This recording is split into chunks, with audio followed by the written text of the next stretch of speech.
먼저는 이제 어린이 주일이다 보니까 자녀들에 대한 이야기를 할 텐데, 먼저는 이제 자녀가 있는 분들은 이제 이 말씀을 이제 기준으로 가르치면 되고, 이제 자녀가 없는 분들은 앞으로 이제 또 자녀가 생기면 이렇게 가르치시면 되고요. 이미 자녀가 너무 커서 말을 지지리도 안 듣는 이제 분들이 있다 하더라도 어른인 자녀들에게도 계속 가르칠 수 있어야 되고요. 무엇보다도요, 저는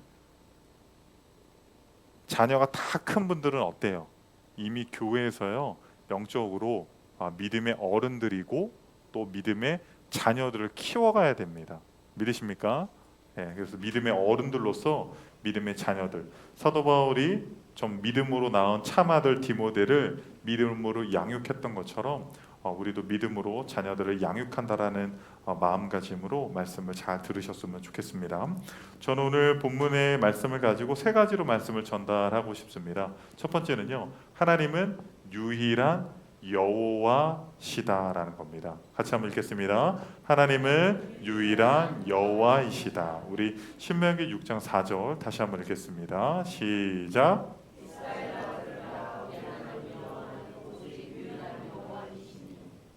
철학자 탈레스는요, 철학의 아버지라는 칭호가 있습니다. 그 이유는요, 그가 만물은 물로 구성되어 있다라고 이야기를 했기 때문입니다.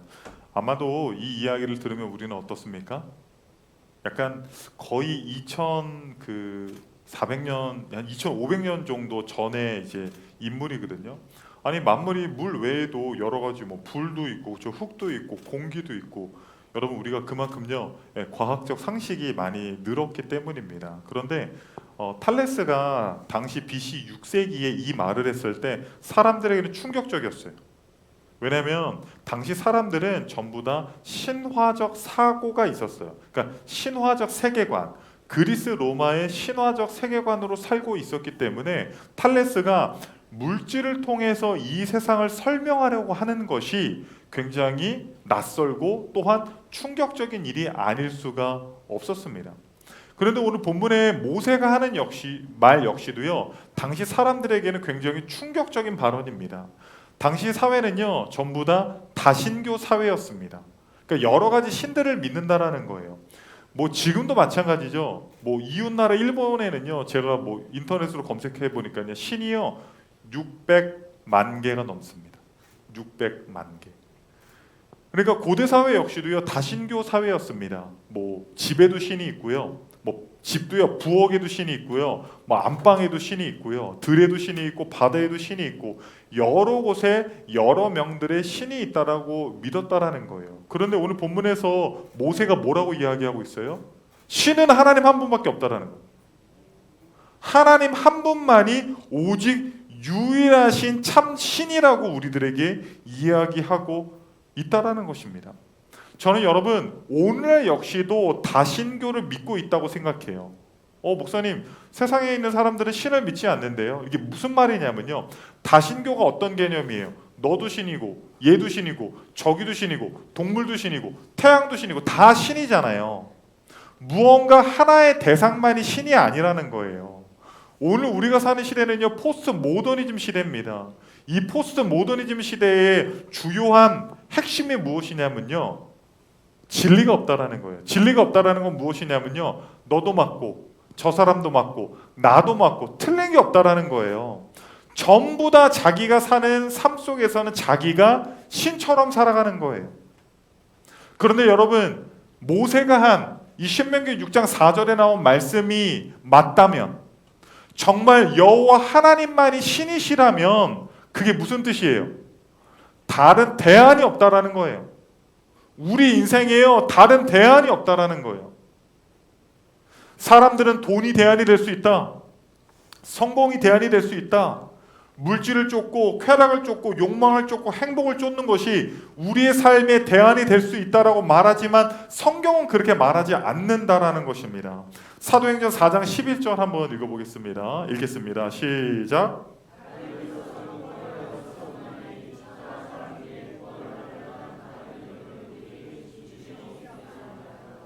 우리가 천국을 갈 때 오직 여호와 하나님을 믿음으로 말미암아 그 예수 그리스도로 말미암아 천국에 갈 뿐만 아니라 우리가 이 땅에서 살아갈 때에도 마찬가지라는 거예요. 우리에게 기쁨을 주고 우리에게 만족을 주고 우리에게 행복을 주고 우리가 그리스도인으로서 이 땅에서 참되게 살아갈 수 있게 해주시는 분은 오직 여호와 하나님밖에 없음을 여러분 믿으시기 바랍니다. 아마도 이 이야기 여러분 또 들어보신 적 아마 있을 겁니다. 어떤 남자 집사님이 등산을 너무 좋아했어요. 등산 좋아하시는 분, 등산. 네, 아마 많이들 계실 겁니다. 그런데 결혼을 했는데 예수 믿는 여자랑 결혼을 해서 주말이면 어떻게 해요? 등산을 못 가고 교회 가야 되는 거예요. 그래서 꽤 오랫동안 등산을 못 갔습니다. 그런데 하루는 아내가 아이들을 데리고 처가에 좀 갔다 오겠다라는 거예요. 주말에. 와, 오랜만에 뭘 갈 수 있게 됐어요? 등산을 갈 수 있게 됐어요. 근데 뭐 교회 그 신방 전도사님이 그 전화 왔어요. 그래서 교회 오냐고 그래서 그저 직장 가야 돼서 못 간다고 이제 하여튼 그렇게 둘러대고 아내한테는 이제 교회 가야겠다고 대충 둘러대고 그래서 오랜만에 주일날 등산을 갔습니다. 날씨도 너무 좋고 하늘은 높고 또 풀 냄새에 산 냄새에 너무 좋은 거예요. 그래서 이분이 등산을 잘하니까요, 막 등산로로만 다니는 게 아니라 막 아무데로나 자기가 가고 싶은 데로 막 이렇게 등산을 했습니다. 어느덧 등산을 하다 보니까 날이 너무 어두워진 거예요. 이제 하산을 해야 되겠다라고 이제 빠르게 내려가다가 발을 헛디뎌서 낭떠러지로 굴러떨어지게 됐어요. 그리고 굴러떨어지다가 어떻게 손을 내밀어서 물 딱 잡았는데 가지를 딱 나뭇가지를 잡고 거기에 매달리게 된 거예요. 밑에는 막 칠흑처럼 어둡고. 그런데 그 순간 뭐가 생각이 났어요? 내가 주일날 예배를 빠지고 이렇게 등산을 와서 내가 이런 벌을 받는구나. 막 애들 생각도 나고 와이프 생각도 나고 교회 오라고 전화했던 전도사님 생각도 나고 막 눈물이 막 나는 거예요. 그래서 이 사람이요 진실되게 하나님 앞에 기도했어요. 하나님, 제가 이렇게 주의를 어겨서 이렇게 벌을 받는군요. 하나님, 저를 한 번만 살려주시면 제가 정말 신앙생활도 열심히 하고 다시는 교회 빠지고 등산 안 가고 열심히 할게요. 막 간절히 기도했습니다. 그런데 갑자기 하나님의 음성이 들리는 거예요. 사랑하는 아들아, 하나님, 내가 너를 살려주겠다. 감사합니다. 하나님, 어떻게 하면 될까요? 그 손을 놓아라. 하나님, 아니 이거 지금 낭떠러지. 하나님, 그 손을 놓아라. 그랬더니 이 사람이 그렇게 얘기했대요. 거기 하나님 말고 다른 사람 없어요. 여러분, 다른 사람 없습니다. 여러분, 다른 사람이 없어요. 우리를 구원하고 우리를 기쁘게 하고 우리에게 만족을 줄 수 있는 대상이요, 다른 대상이 없다라는 거예요. 사랑하는 성도님들, 우리가 믿는 여호와 하나님은요 여러 신들 중에 한 명이 아니에요. 우리 기독교가 욕먹는 이유 중에 하나가 뭐예요? 자꾸 다른 종교를 인정 안 한다라는 거예요. 여러분, 부처도 신이고 알라도 신이고 뭐 다 신이면 여러분 이렇게 교회에 나와서 예배 드릴 필요도 없습니다. 저마다 믿고 싶은 신들을 믿으면서 저마다의 방법대로 살아가면 돼요. 그런데 여러분, 만약에 진짜 오늘 성경이 하는 이 말씀이 사실이라면, 하나님만이 유일한 신이시라면 다른 대안은 없는 것입니다. 여러분, 이것을 우리가 믿어야 할 뿐만 아니라 우리의 믿음의 자녀들에게도 가르쳐야 한다라는 겁니다. 두 번째는 무엇입니까? 이 말씀을 내 자녀에게 부지런히 가르치라는 겁니다. 우리 신명기 6장 7절과 1절을 한번 읽어보겠습니다. 읽겠습니다.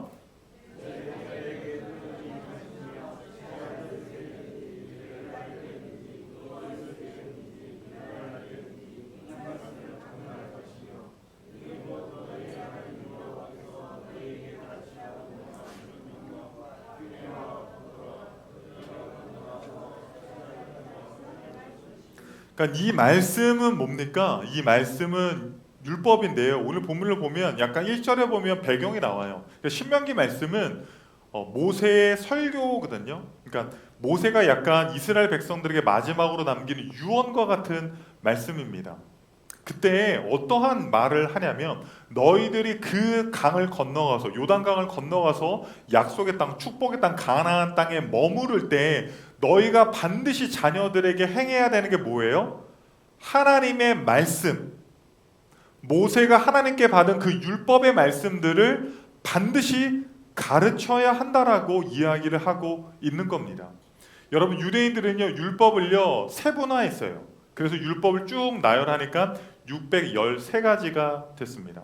그 613가지 중에 13가지를요 두 가지로 이렇게 분류를 했습니다. 첫 번째는요 do it, 해라. 248가지는 우리가 해야만 하는 일들, 그리고 나머지 365가지는 우리가 해서는 안 되는 일들로 분류를 했다라는 거예요. 그러니까 우리가 우리 자녀들에게 율법을 가르치고 말씀을 가르친다라는 건 뭐예요? 우리가 그리스도인으로서 해야만 하는 일들이 있고 우리가 그리스도인으로서 하지 말아야 하는 일들이 있다라는 것을 가르쳐야 된다라는 거예요. 이 손흥민의 아버지 손웅정 씨가요, 나는 읽고 쓰고 버린다라고 하는 책, 약간 인터뷰집인데요. 이거를 냈는데 여기서 자신의 교육관을 드러냈어요. 거기서 어떻게 이야기하냐면요, 이렇게 말합니다. 흔히들 자식에게 친구 같은 부모가 되어줘야 한다고들 하는데, 이렇게 자식들이랑 이렇게 친구같이 지내는 분들이 요즘 많이 있죠. 그런데 이분이 이렇게 말해요. 나는 직무유기라고 본다. 친구 같은 부모는 존재할 수 없다. 애가 습관적으로 뭘 잘못해서 고쳐야 할 부분이 있는데 친구끼리 그게 되겠냐라는 거예요. 여러분, 만약에 여러분 안 좋은 습관이 있죠. 고쳐야 되는 부분이 있어요, 없어요? 있죠. 근데 친구가 나한테 야, 내가 보니까 너 그거 되게 안 좋은 것 같아. 네 말버릇, 너 행동 습관 그거 안 좋아. 너 고쳐야 돼. 그럼 여러분 뭐라고 해요? 그쵸. 대근유. 그쵸. 너나 잘해. 이렇게 이야기하죠. 근데 손흥민 아버지는 이렇게 말한다라는 거예요. 안 되는 건 안 된다고 끝끝내 말해줄 수 있는 대상은 부모밖에 없다라는 거예요. 부모밖에 없다라는 거예요. 부모조차도 자식에게 해야만 하는 것과 하지 말아야 하는 것들을 말해주지 않는다면 자식들은요 경계선 없이 그냥 막 나갑니다. 세상을 향해서 세상의 소리들을 듣고 친구들의 이야기를 듣고요, 그 경계선 바깥을요 전혀 꺼리낌 없이 왔다 갔다 한다는 거예요. 끝끝내 그들이 해야만 하는 일과 하지 말아야 되는 것들을 이야기해 줄 수 있는 대상은 부모밖에 없다라는 사실입니다. 그리고 마지막으로 이렇게 이야기해요. 큰 부모는요 작은 자식도 크게 키운대요. 그런데 작은 부모는요 큰 자식도 작게 키운다라는 겁니다. 자녀 교육에 있어서 실패한 사람이 있어요. 사무엘상 초반에 나오는 대제사장 엘리입니다. 그 사람은요 자기 인생은 굉장히 성공한 사람입니다. 사사로 부름받았을 뿐만 아니라 그는 제사장도 아니라 그냥 대제사장으로서 이스라엘의 가장 탑 리더였습니다. 그런데요 자녀 교육은 완전히 실패했습니다. 그에게 두 아들이 있었거든요. 홈니와 비느하스. 이 두 아들들이요 어린 시절부터 그냥 성전에서 자라서 그러는지 뭐 그냥 앞뒤 가리지 못하는 완전히 그냥 뭐 하나님의 법이고 뭐고 그냥 자기 멋대로 하는 파렴치한 같은 자식들이었습니다. 이스라엘 백성들이 하나님 앞에 제사 지리러 제물을 가지고 오잖아요. 하나님께 드리기도 전에 좋은 것들을 자신들이 취해서 먹습니다. 뭐 제사 순서도 그냥 엉망이고요. 그리고 마지막으로 어떻게 해요? 그러니까 심지어 이들이요 성전에서 수종드는 여인들을 성폭행하기까지 해요. 마지막에 이 홈니와 비나스는요 블레셋과의 전쟁에서 하루에 두 아들이 완전히 죽습니다. 이유가 뭡니까? 아버지가 제사장이고 아버지가 성공했고 아버지가 하나님 앞에서 인정받은 것과는 다른 문제라는 것. 아버지가 자녀들에게 말씀을 가르치지 않았기 때문입니다. 그런데 어린 시절부터 말씀 교육을 잘 받아서요 성공한 인물도 있어요. 여러분 디모데라고 아십니까?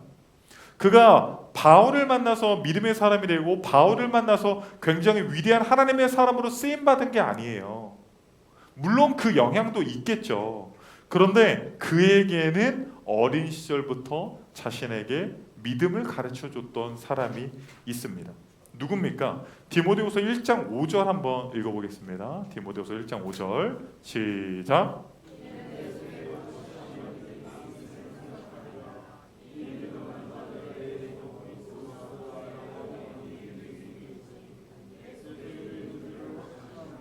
네, 누가 있었어요? 어린 시절부터 누가 있었어요? 그렇죠. 외조모 로이스와 어머니 유니게의 가르침이 있었다라는 거예요. 그가 어린 나이에도 불구하고 연소함에도 불구하고 에베소 교회를 든든히 세워가고 사도 바울의 후계자가 될 수 있었던 이유는 어린 시절부터 외조모 그렇죠. 로이스와 유니게의 역할들이 있었다라는 거예요. 우리 유빈이 제 딸 유빈이도 외조모가 있어요. 사투리도 배우고 말씀도 배우고 할렐루야. 네, 여러분 이 역할들을 우리가 해야 된다라는 거예요. 여러분 부모가 아니면 못해요, 여러분. 아유 목사님이 교회도 출석 잘하고 유초동부도 나오고 중고등도 나왔는데 우리 아이들이 왜 그럽니까? 그런 분들이 있어요. 제가 그런 분들에게 한번 이렇게 물어볼게요. 여러분 자녀들 학원 안 다녔어요? 이문희 집사님 수학학원 안 보냈어요? 수학? 네, 거기까지 물어볼게요. 수학학원 보내면 수학 잘하고 영어학원 보내면 영어 잘 합니까? 잘해요? 태권도 학원 보내면 태권도 잘해요? 학원 보낸다고 다 됩니까? 특별히 여러분 신앙 교육에 있어서만큼은 물론 여러분 우리 교육자들과 제가 책임감을 가지고 저희가 최선을 다하죠. 그런데 저희가 할 수 없는 그 역할들이 있어요. 성경에서도 이야기하잖아요. 랍비들이, 율법사들이, 서기관들이, 제사장들이 다음 세대들에게 말씀을 가르치라고 되어 있습니까? 아니에요. 부모들에게 지금 하고 있는 말씀 아닙니까? 부모들이 부지런히 하나님의 말씀을 가르쳐 주어야 한다라는 거예요. 저는 이 말씀을 가르치는 것이 다른 것이 아니라고 생각해요.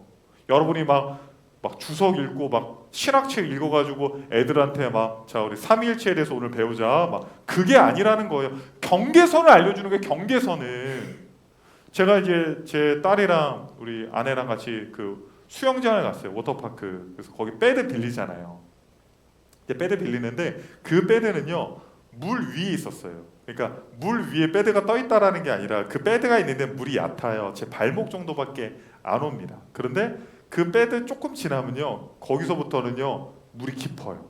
한 1.5m. 그러니까 뭐 저한테는 그렇게 깊은 물은 아니지만 제 딸한테는 아직 세 돌도 안 된 제 딸한테는 굉장히 깊은 물이죠. 그런데 이 아이가 배드에서 자고 있다가 제가 이제 일어났어요. 일어났는데 거기서 이제 첨벙첨벙 하다가 그 깊은 데로 가려고 하는 거예요.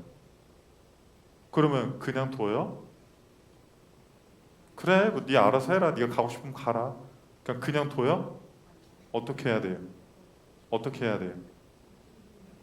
머리채를 잡아서 그렇죠? 경계선을 알려줘야 돼요. 유빈아, 여기는 깊은 데야. 여기서부터 봐. 색깔이 좀 바뀌지? 여기까지는 네가 자유롭게 놀 수 있는 공간이지만 여기서부터는 경계선이 있기 때문에 위험한 곳이야. 거기는 가면 안 돼. 라고 누가 알려줘야 된다라고요? 우리 부모들이 알려줘야 돼요. 우리 믿음의 자녀들에게 이걸 알려줘야 됩니다. 그렇게 우리가 경계선을 그어줄 때요 하나님께서 우리 자녀들을 우리가 생각한 것보다 더 큰 하나님의 자녀들로 만드실 줄 믿습니다. 마지막 세 번째는요 하나님을 사랑하라. 우리 따라하겠습니다. 하나님을 사랑하라. 우리 신명기 6장 4절 5절 한번 읽겠습니다. 시작.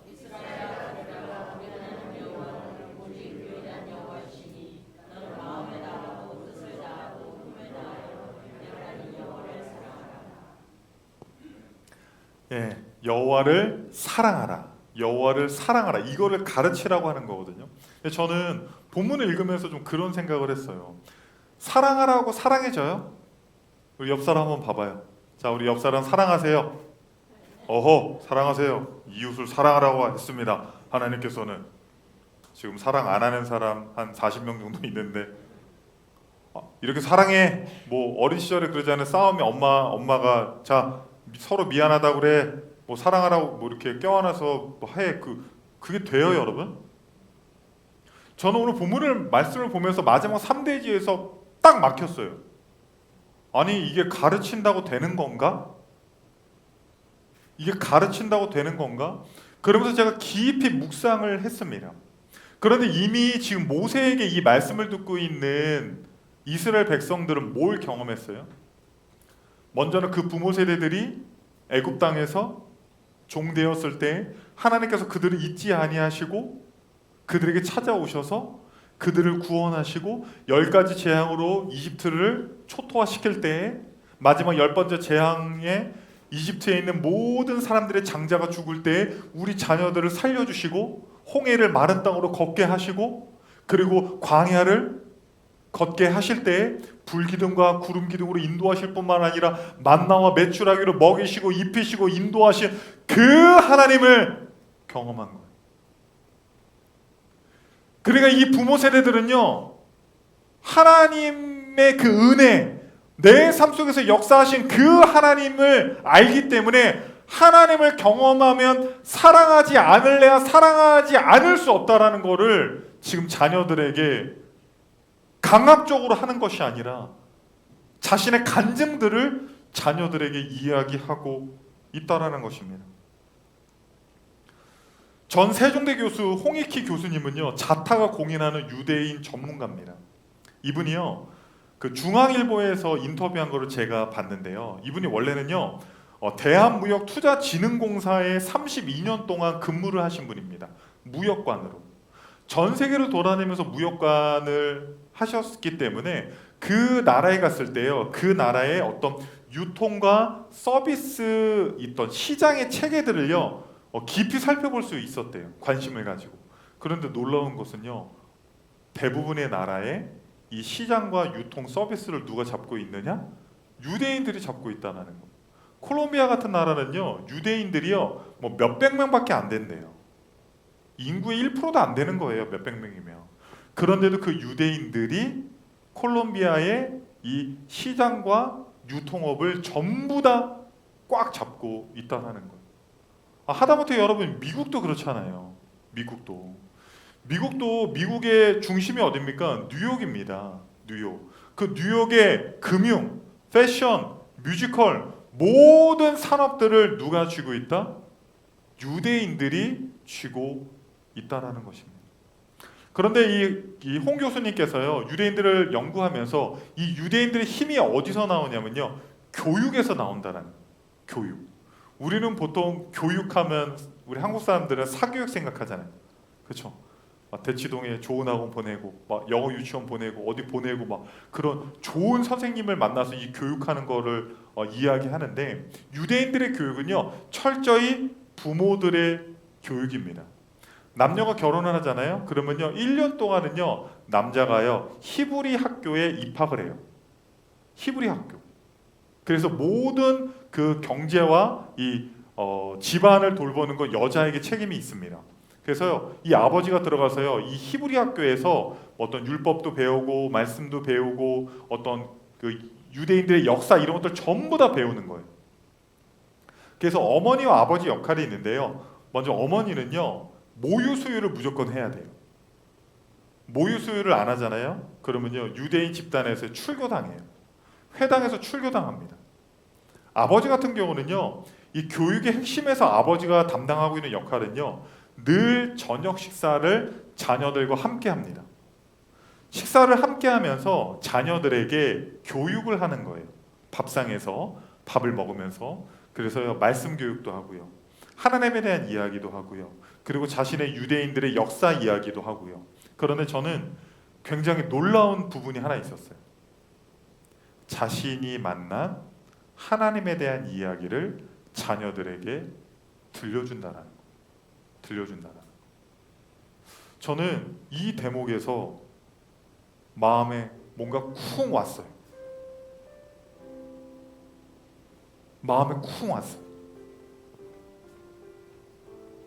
자녀 교육의 핵심이 이거구나. 너 교회 안 가면 뭐 어떻게 돼? 너 기도 안 하면 어떻게 돼? 그런 거가 자녀 교육이 아니었던 거예요. 자녀들에게 내가 만난 하나님에 대해서 이야기해 주는 거예요. 아버지의 삶 속에 역사하셨던 그 하나님, 그 살아계셨던 하나님, 유대인들이 어떻게 했어요? 아브라함, 너의 할아버지 아브라함, 너의 할아버지 이삭, 야곱의 삶 속에 어떻게 역사하셨고, 유대인의 삶 속에서 역사하셨던 그 하나님에 대해서 이야기를 해주는 거예요. 이야기를 해주는 거예요. 내가 어려울 때 하나님이 어떻게 역사하셨고, 내가 기도할 때 하나님이 어떻게 응답하셨고, 하나님이 나의 삶 속에 어떻게 살아계셨는지, 그 살아계신 하나님에 대한 이야기를 들려주니, 사랑하는 아들아, 사랑하는 딸아, 나는 이 하나님을 사랑하지 않을 수가 없단다. 사랑하는 성도님들, 저는 우리가 믿음으로 우리의 자녀들을 세워가기를 원합니다. 또한 믿음으로 우리의 믿음의 자녀들, 내 자식만 자녀가 아니라 우리 드림교회에 있는 모든 사람들은 우리 믿음의 형제요, 믿음의 가족이요, 믿음의 자녀들이라고 마땅히 여겨야 합니다. 그렇다고 한다면 너 기도해야 돼, 너 기도 안 하면 하나님이 안 쓰셔, 그게 아니에요. 손가락질이 다른 사람들을 향하면 안 됩니다. 나에게 역사하셨던 그 하나님, 내가 외로이 눈물 흘리고 있을 때 나에게 찾아오셔서 나에게 위로하셨던 하나님, 나를 믿음으로 세우셨던 그 하나님, 내가 곤궁하여 궁핍할 때 나와 함께 계셔서 나의 힘이 되시고 나의 산성이 되시고 나의 요새가 되셔서 내가 사랑하는 그 하나님을 우리 믿음의 자녀들에게 전하는 저와 여러분이 되었으면 좋겠습니다. 그리하면 제가 확신하는 것은 이것입니다. 우리가 생각하는 것보다 하나님께서 더 위대한 하나님의 사람으로 세우실 줄 믿습니다.